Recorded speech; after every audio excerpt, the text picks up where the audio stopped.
They brought 2 orphaned leopard cubs to the sanctuary, expecting them to die within days. Their mother was gone, they refused to eat, and the only space left was beside a grieving old lion named Maverick, a predator, a loner, a creature who had lost everything. But what happened next defied every rule of nature, because instead of baring his teeth, Maverick opened his heart, and in the shadow of the redwoods, a bond was born that would silence scientists, touch a broken child, and remind the world that sometimes the wildest love is the one we never see coming. Before we begin this unforgettable story, would you mind sharing where you're from in the comments, and if stories of love, loyalty, and second chances move you? Please give this video a like and consider subscribing.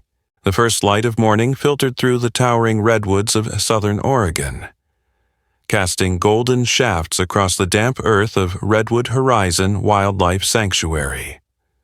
Fog clung stubbornly to the forest floor, curling around moss-covered logs and the silhouettes of fencing that marked the boundaries of the reserve. A faint chill still lingered in the air, a reminder that spring hadn't fully claimed the land yet. Birds stirred cautiously, their calls tentative. It was a quiet kind of wild here, measured, watching. Joanna Reeves stood at the edge of the east boundary path, mud clinging to her boots, the collar of her tan ranger's jacket turned up against the wind. At 29, she carried the weight of someone older, not in her face, which still held youth's sharpness, but in her eyes. Hazel with flecks of gold. They looked out at the world with equal parts caution and yearning. Her dark brown hair was pulled into a low, practical braid beneath her cap, tall, lean, and composed. She had the posture of someone trained to move gently through places that didn't belong to humans. Grief had reshaped her. Her mother, a lifelong veterinarian and wildlife advocate, had died just 8 months ago after a sudden cardiac arrest. Joanna had been there, on the kitchen floor, hands trembling with adrenaline and helplessness. Since then, silence and forest had become easier company than people. Redwood Horizon was her escape, and maybe, if she was honest, her rebirth. "Camera 18's still down," said a voice behind her. Joanna turned to see Kyle Merritt trudging up the slope. In his mid-40s, Kyle was broad-shouldered, bearded, and had the deeply tanned skin of someone who'd spent more years outdoors than in a former Yellowstone tracker turned sanctuary manager. He moved with an unhurried confidence, though his eyes were always scanning. He didn't talk much, but when he did, it was usually important. Figures. Joanna replied, "I'll check the motion logs manually. Might be some debris on the lens again." They continued together down the narrow trail. Redwood needles cushioned their steps. The forest here was old, giant trees standing like silent elders, watching over everything with moss-draped limbs. As they approached the steel-framed post that housed Camera 18, Kyle held up a hand. "Wait." Joanna stopped beside him. The camera had a blinking red light. But what caught Kyle's eye was on the monitor's playback screen. Motion detected at 3:11 a.m. He rewound and pressed play, on screen, in grainy night vision. 2 small shapes emerged from the underbrush. One tripped over its own feet, the other stopped and turned, nudging its sibling with a spotted muzzle. "Cubs," Joanna breathed. "Leopard," Kyle confirmed grimly. Too small to be alone. Joanna felt her stomach tighten. "Where's the mother?" Good question. They checked the surrounding area. No drag marks, no blood, no carcass. Just the faint impressions of 4 small paws. Kyle crouched beside a stone and touched something dark on a leaf. His fingers came away with a smear of black red. Older than a day, might have been poached. Could have been a fight. Joanna stared into the trees, the weight of the unknown pressing into her ribs. "We can't leave them out here," she said. Kyle exhaled through his nose. "No, but there's another problem." He pointed to the ridgeline where the cubs had last appeared. Beyond that line lay one of the sanctuary's largest enclosures. 3 acres of wooded terrain designated for a single animal, Maverick. Joanna had only seen him twice since arriving. A hulking silhouette with a golden mane graying at the edges, eyes that burned like dusk fire. He was 12 years old, massive even for a lion, with a deep scar across his flank and a slow, heavy gait that hid sudden bursts of strength. Maverick had once been part of a captive breeding program in Florida, until a rescue operation shut it down. His mate, Calypso, had died of kidney failure the previous winter. Since then, Maverick had grown reclusive and strange. "He's been odd lately," Kyle said, as if reading her thoughts, pacing at night, growling at nothing. He started dragging his blankets into a corner, lying on them like, "She's still there," Joanna whispered. Kyle nodded. Sometimes he stares up at the trees and roars, not angry, more like lost. Joanna turned to him, hesitant. "You think he could help them? Help them?" Kyle raised an eyebrow. "Maverick is a lion. Those are leopards, not even close. Wrong genus, wrong instincts, but he's mourning. They're desperate. And we've got no leopard foster options. Not out here. They won't make it without a surrogate." Kyle didn't speak. His gaze drifted back to the screen, where the cubs had curled beside each other beneath the shadow of a fallen log.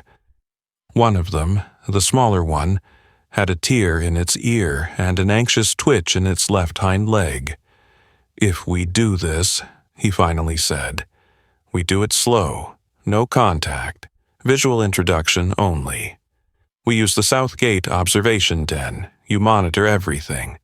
One wrong look from him, and we pull them out." Joanna nodded. Her heart was racing. "Let's bring them in," she said. That afternoon, under low clouds and a wind that carried a hint of sea salt from the west. The 2 leopard cubs were brought to the on-site clinic. The male was about 6 pounds, his fur golden with dark rosettes, and his right eye had a cloudy haze, likely an early infection. The female was smaller, with a pink nose and faint gray markings across her back. She cried when separated from her brother, a sound like paper tearing in the wind. Joanna named them Ash and Willow, while the cubs were settled in their temperature-controlled pen.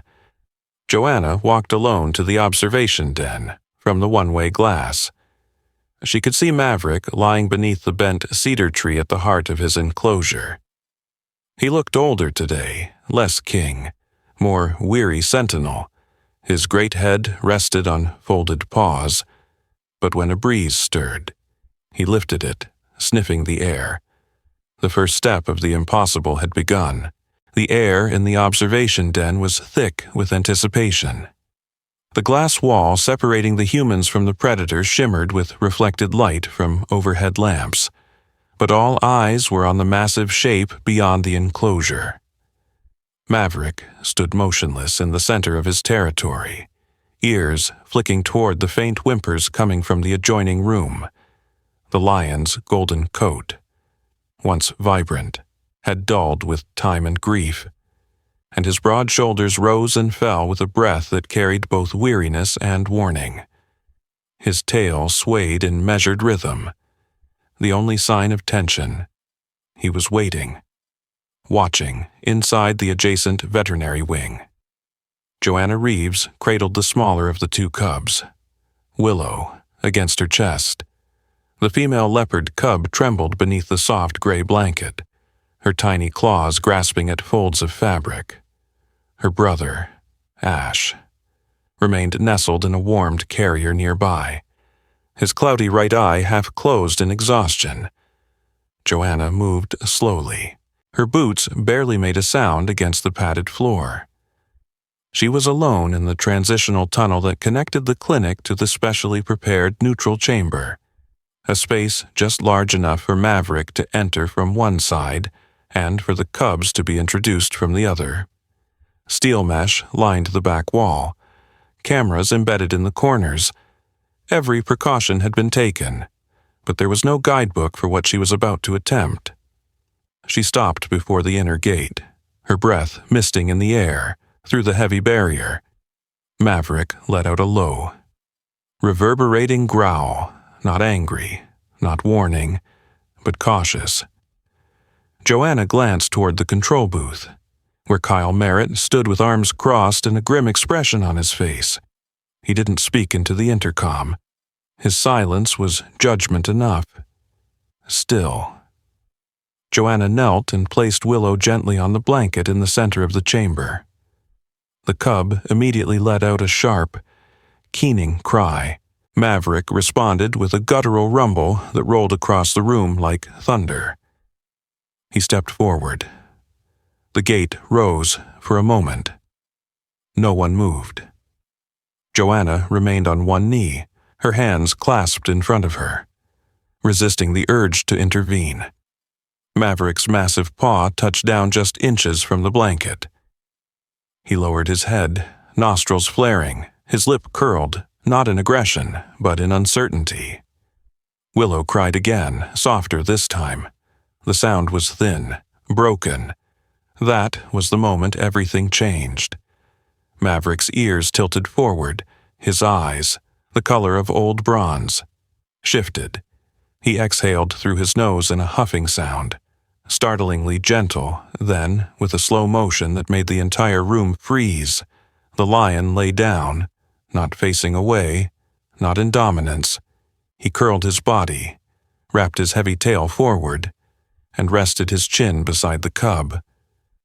Willow blinked, then inched forward. She pressed her tiny body into the coarse fur of Maverick's mane, curled once, then stilled. From behind the glass, Kyle let out an audible breath. Joanna's knees gave slightly, relief hitting her like a wave. She looked toward the door and gave a signal. A moment later, a vet technician named Marcus Lane entered the room, carrying the second cub. Marcus was in his late 20s, tall and freckled, with bright red hair and a nervous energy that made him both endearing and perpetually worried. He had only joined the sanctuary 2 months prior and usually kept to background tasks, but today he had volunteered to help. He knelt beside Joanna and gently transferred Ash into her arms. "You sure about this?" he whispered.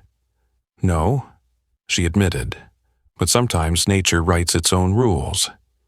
Together, they placed Ash beside his sister. The male cub hesitated, his nose twitched, and his good eye scanned the new presence. Then he, too, inched forward, until he was half buried in Maverick's mane. The lion remained still.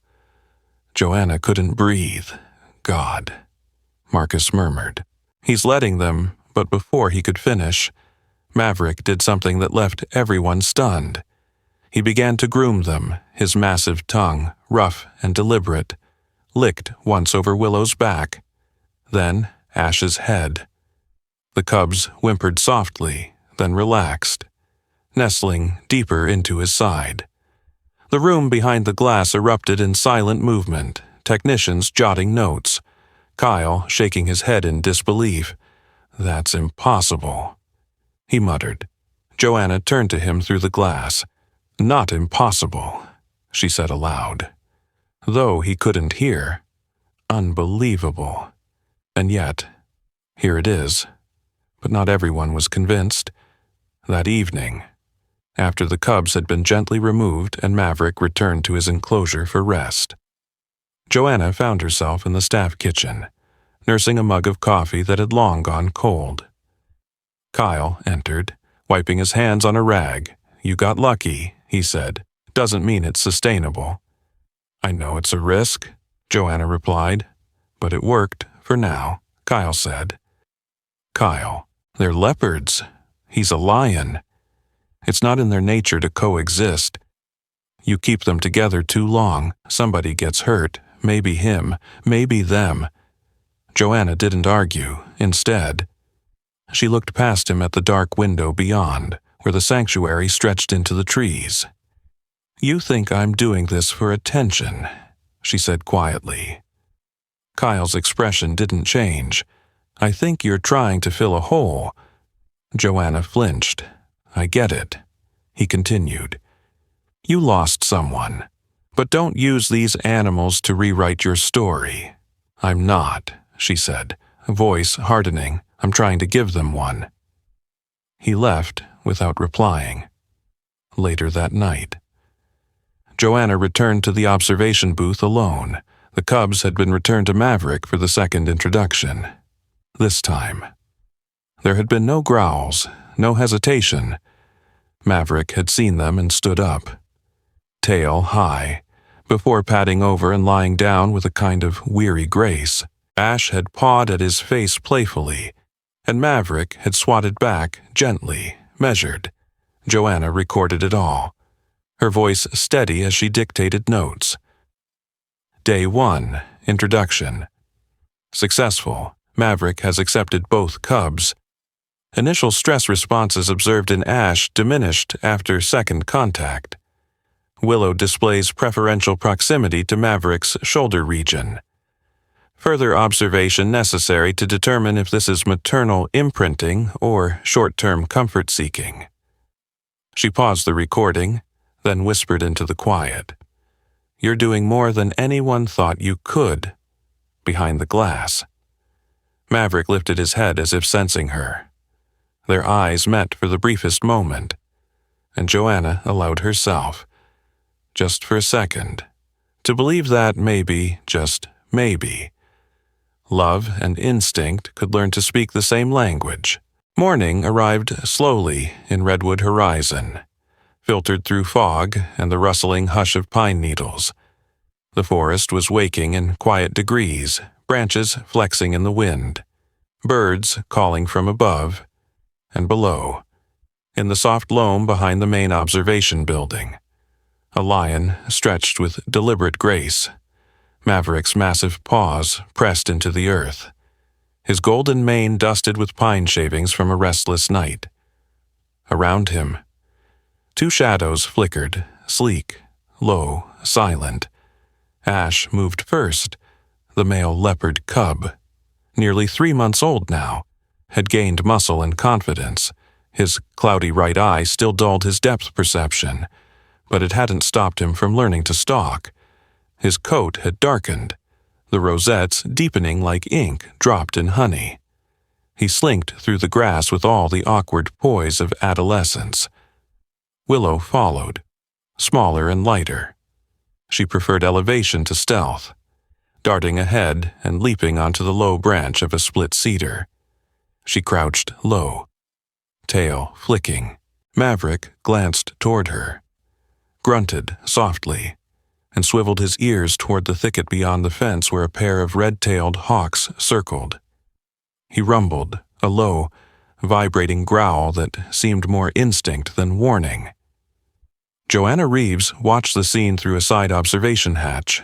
Her notepad, now on its 3rd volume, rested against her thigh as she wrote in fine, neat lines. Day 87. Ash and Willow now respond to Maverick's body language cues. Notably, he growled today at the sight of hawks above. Both cubs froze in place immediately, learning by proximity or protection mimicry. She glanced up again. Maverick had stood, stretched, and nudged a chunk of venison toward Willow. She sniffed it. He sat back. He was letting her eat first. Joanna lowered the notepad slowly. Lions, particularly males, didn't share, not even with their own kind. This, whatever this was, had stopped being about instinct weeks ago. Later that afternoon, Joanna tucked her notepad into her field vest and walked toward the sanctuary's community center, a cabin-style building with large glass windows overlooking the main rehabilitation trail. She wasn't scheduled to be there, but something had drawn her, maybe the whisper of possibility, maybe the memory of a name. Emily. She was seated at the far end of the room, legs curled beneath her in a worn corduroy chair, sketchpad balanced on her knees. The girl was about 10 years old, with pale blonde hair tied in a low ponytail and large blue eyes that rarely met anyone's gaze. She always wore the same green hoodie with thumb holes cut out.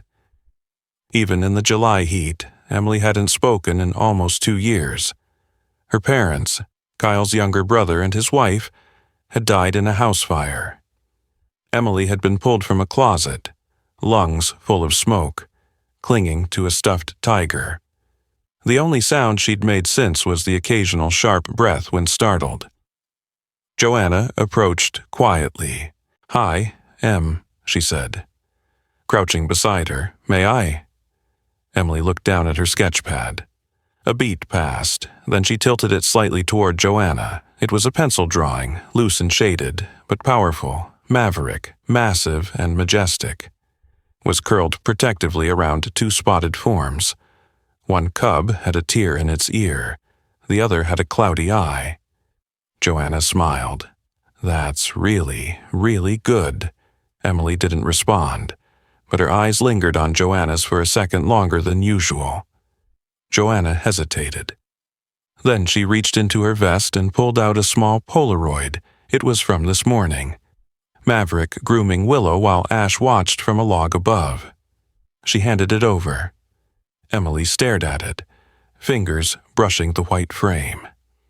"You know," Joanna said softly, "sometimes we don't need words to tell stories. Sometimes drawing is how we remember the parts that hurt and the parts that healed."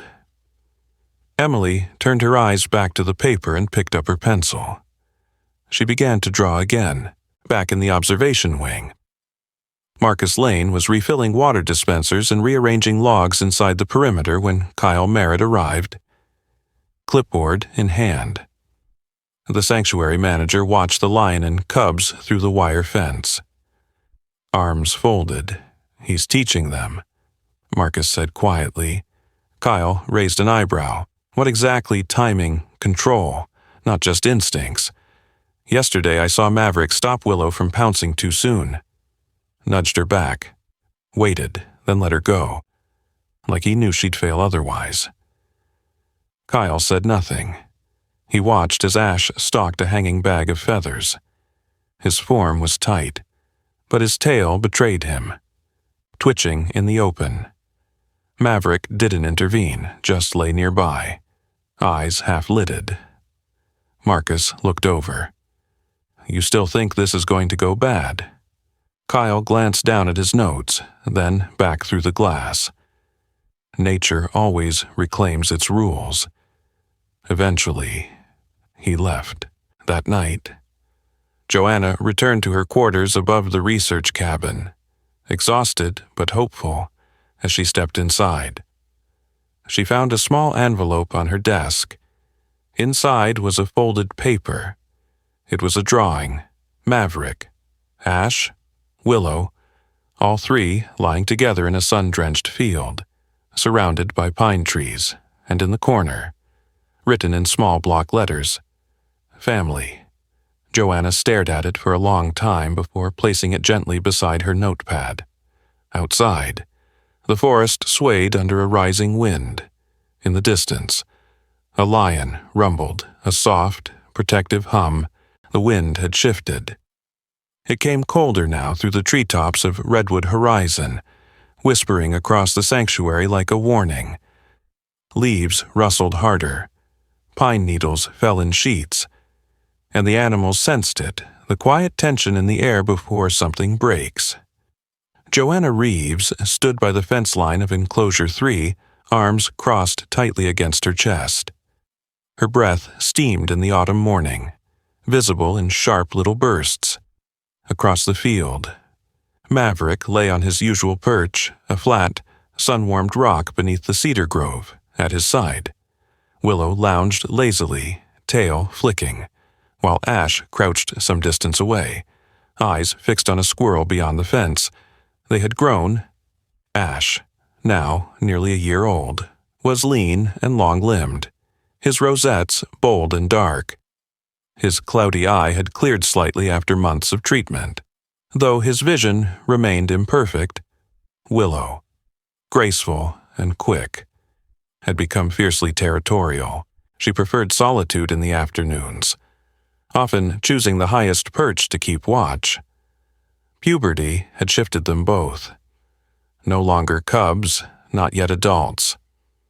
They hovered on the brink of becoming something neither Maverick nor Joanna could control. Behind Joanna.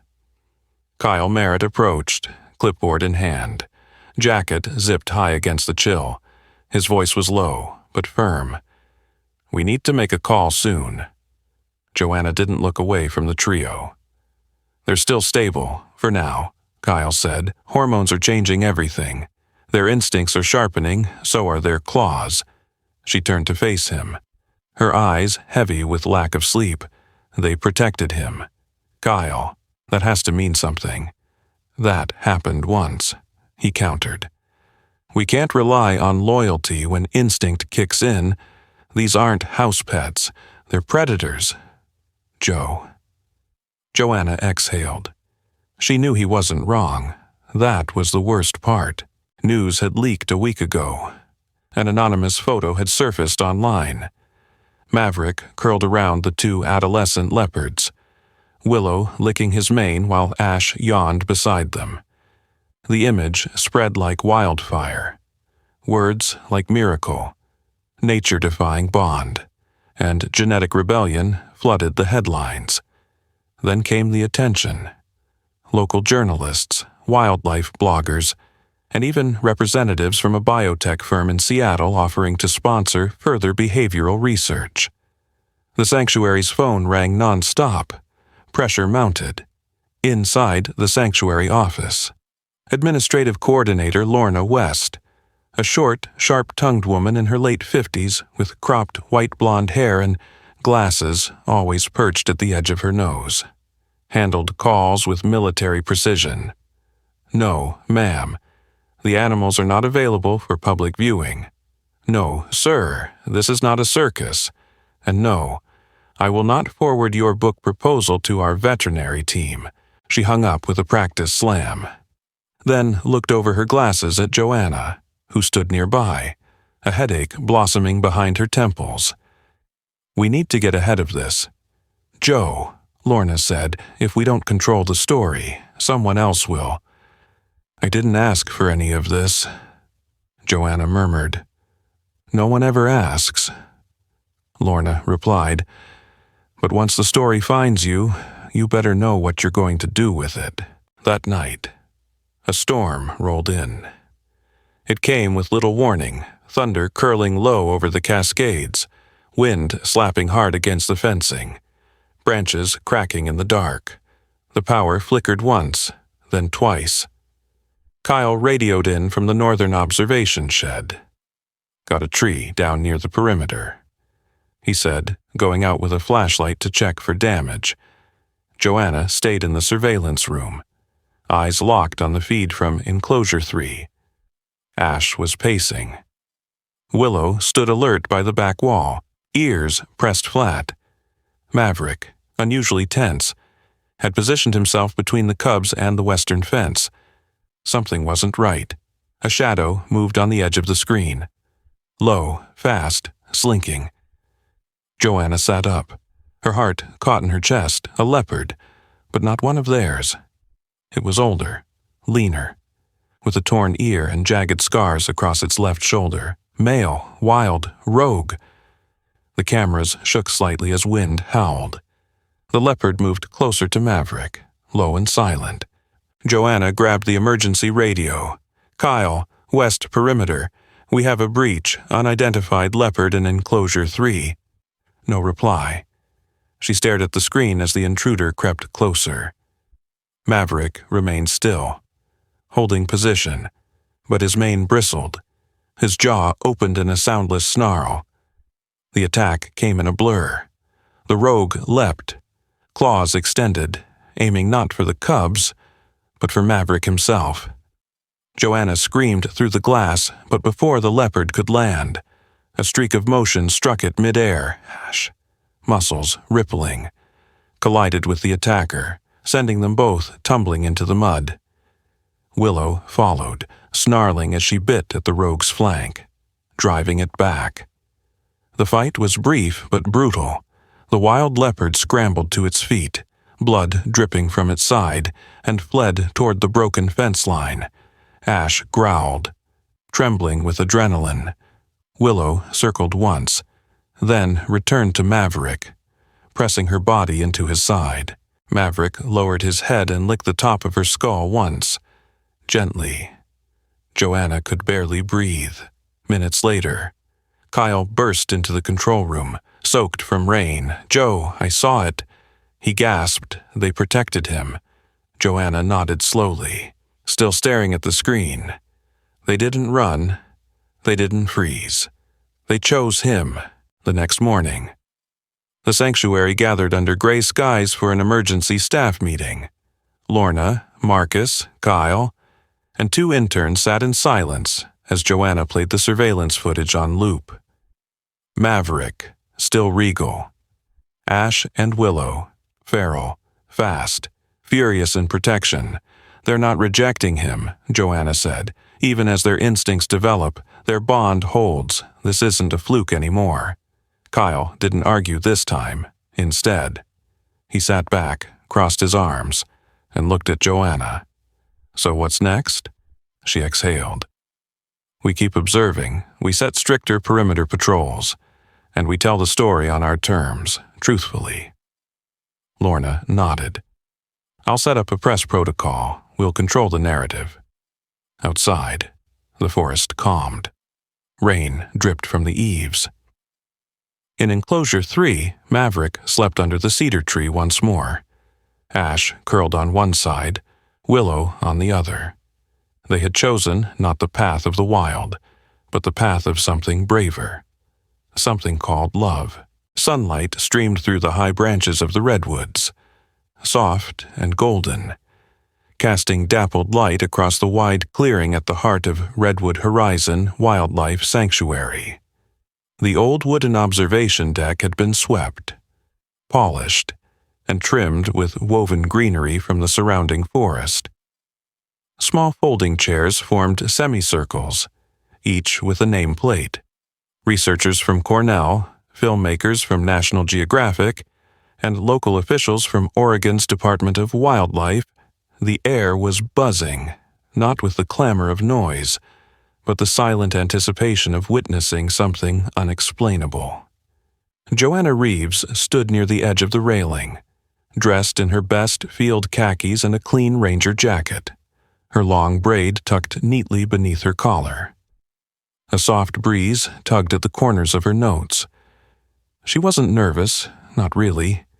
What she felt was harder to name, a kind of reverent stillness, a recognition that something deeply rare had unfolded here. To her right, Kyle Merritt adjusted the audio setup. The gruff sanctuary manager had traded his usual utility vest for a collared shirt and jeans, though his boots still bore evidence of muddy trails. He'd come around slowly over the last few weeks, less skeptical, more watchful, since the night of the rogue leopard's attack and Ash and Willow's defense of Maverick. Kyle had begun visiting the enclosure every day, saying little but always staying longer than necessary. At the front row sat Emily, dressed in a pale yellow sundress and white sneakers. Her hair had grown out slightly, now falling to her shoulders in loose waves. A soft smile tugged at her lips as she stared out toward the enclosure. Clutched in her hand was a small stack of sketches. Her drawing of the lion with 2 shadows had been chosen as the emblem for the event. Beside her sat Dr. Ethan Rowe, a respected ethologist from UC Davis, tall and scholarly, with wire-rimmed glasses and a silver goatee. Dr. Rowe had arrived 2 days earlier to observe the trio. His initial report had used words like interspecies, imprinting anomaly, and non-genetic parental bonding. But after watching Maverick let Willow bat at his tail like a kitten, he had simply muttered, "This rewrites the whole damn chapter on feline behavior." Lorna West, wearing a forest green blouse and a silver compass pendant, stepped up to the microphone and tapped it twice. "Good afternoon, everyone," she began, her voice clear. "Today, you won't just be hearing about an animal miracle, you'll be seeing it." The crowd hushed. The side gate to enclosure 3 slowly creaked open, and out stepped Maverick. Time seemed to slow. The great lion's mane was now touched with winter gray, but his stride remained sure.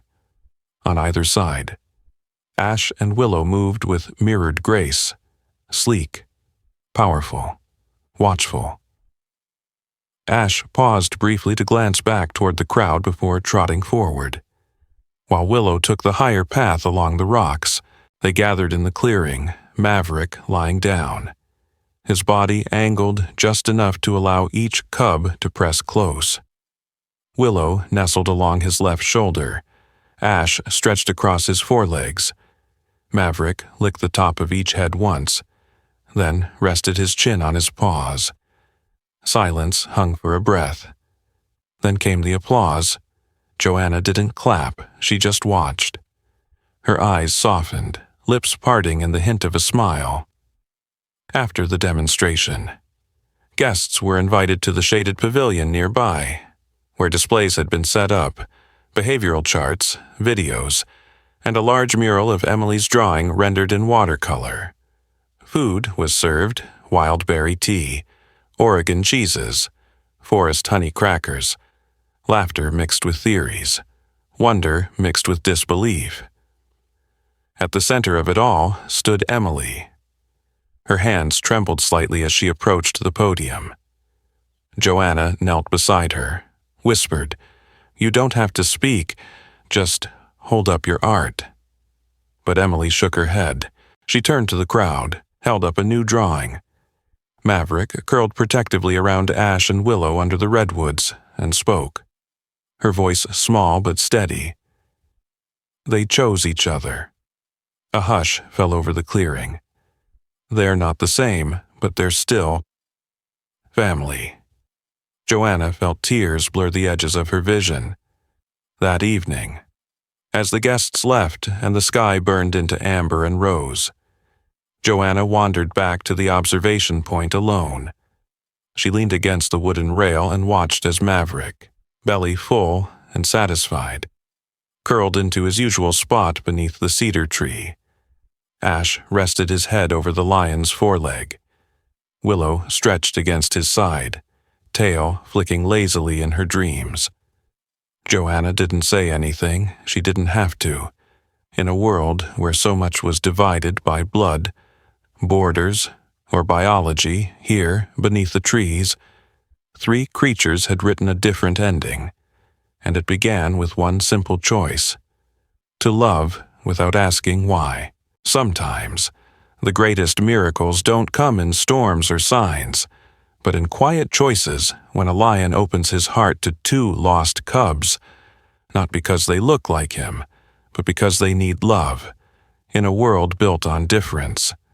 Maverick, Ash, and Willow taught us that family is not defined by blood or species, but by care, protection, and the willingness to love without condition.